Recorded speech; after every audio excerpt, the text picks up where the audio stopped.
Hello, Year 11s. As promised, I'm just going to do a little podcast just discussing the character of Dr. Jekyll as the actual focus for the essay this week. Sorry, this is taking a bit long. It's a bit bogged down. Let's just first obviously acknowledge the fact that when you have a character analysis of Jekyll, you can, of course, include information about Hyde, because Jekyll is, of course, Hyde. And I think as the story, as you go through the story, Hyde's influence over Jekyll obviously becomes stronger and stronger. So Dr. Jekyll kind of has this split personality when he takes his potion during the story. He goes from being someone who is a pillar of society, you know, obviously doctor has connotations of being very well respected, intelligent, things like that. But he has this other side to him, and this constant battle between good and evil, this sort of duality, really comes across in his character. So he struggles to identify really between good and evil, and creates a solution, well, what he believes is a solution, to overcome this inner battle by having this separate aspect of his personality come out through Hyde. So I'm just going to talk through one of the quotes here where we really get to see a lot of his inner conflict. So, the thoughts of his mind, besides, were of the gloomiest dye. And when he glanced at the companion of his drive, he was conscious of some touch of that terror of the law and the law's officers, which may at times assail the most honest. So this here really describes a man who's lost, who has this inner conflict and is trying to find a way to solve it. But his thoughts here are really distorted, and his actions seem somewhat indescribable. His mixed personality kind of causes his disgruntled thoughts, as well as his sort of crazy actions when he takes over the character of Hyde. And these things kind of go to show that there is actually possibly quite a lot of evil that is hiding within Jekyll. Now, I know that if you've listened to the previous podcasts on the context or Mr. Neil's 3-minute theories, that we've obviously got how Jekyll breaks down really the Freudian psychoanalysis, so the idea that the mind is split into different parts, and Jekyll might be one of those parts, and obviously Hyde then is the embodiment of the id. But physical changes actually begin to occur during the story. As Hyde becomes stronger, Jekyll becomes weaker, he becomes frail, he stops being seen in public, and the potion is affecting him really, really negatively.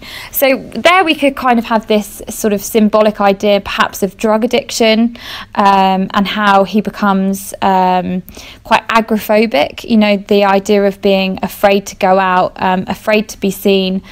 He needs to kind of stay within himself. All of these things really cause a lot of worry with Utterson, who is our main sort of narrator. And actually, they make the reader really question what on earth is going on with Jekyll. You know, as he starts out, he's very respectable. He's someone who he has every mark of capacity and kindness, is how he is described. So he's very acceptable socially, and really when we think of this time period, he's doing all the right things. You know, he's a man about society, he's an ambitious man of science, and that side of him is one that Stevenson explores quite thoroughly. So Jekyll experiments in transcendental medicine, which shows obviously that he's very, very intelligent. However, we also know that what he's doing is extremely controversial. He falls out with Dr. Lanyon because of his, quote, unscientific balderdash. And it's described as, quote, fanciful work, which shows that it is perhaps outside of the boundaries of what would normally be acceptable. So the normal things that happen in science, perhaps we're moving into the realm of pseudoscience here, or into the supernatural and the mystical, things that aren't quite as black and white as scientific inquiry normally is. Okay, I'm just going to talk through this extract, which is where Utterson sort of first questions Jekyll about Hyde. And we've got here, the large, handsome face of Dr. Jekyll grew pale to the very lips. So here we have pale, he's looking ill. This is when Utterson mentions Hyde. And then another thing they say here is a blackness about his eyes. So wherever we have blackness, connotations of evil, doom, and eyes really are often seen as symbolic, like a window to the soul, they're often said.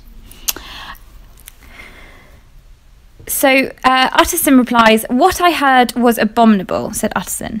"It can make no change. You do not understand my position," returned the doctor, with a certain incoherency of manner. "I am painfully situated, Utterson. My position is a very strange one. It is one of those affairs that cannot be mended by talking." So we've got pain there, we've got the idea of mending, which implies that something is really broken here. And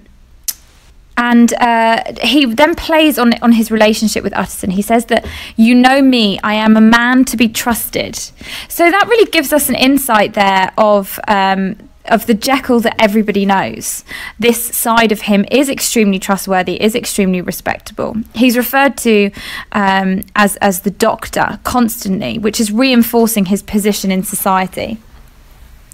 He then thanks Utterson and reassures him that he can control the situation. He says, "I will tell you one thing. The moment I choose, I can be rid of Mr. Hyde." Obviously here the reader are we're getting our clues, we're getting this foreshadowing that perhaps it isn't as simple as that, and perhaps Jekyll's perceived control is not quite the same as his actual control over Hyde. He finally concludes one of this passage by saying, "I beg of you to let it sleep." Now sleep here could be a motif that Stevenson is using, because we've got this idea of sleep and nightmares and dreams, and it's very linked with like an alternate reality, and the idea of sleep and when you're at peace is something perhaps that's being referenced here. So that's an interesting thing to note, the connotations of sleep and whether, you know, Jekyll will ever be truly at peace again.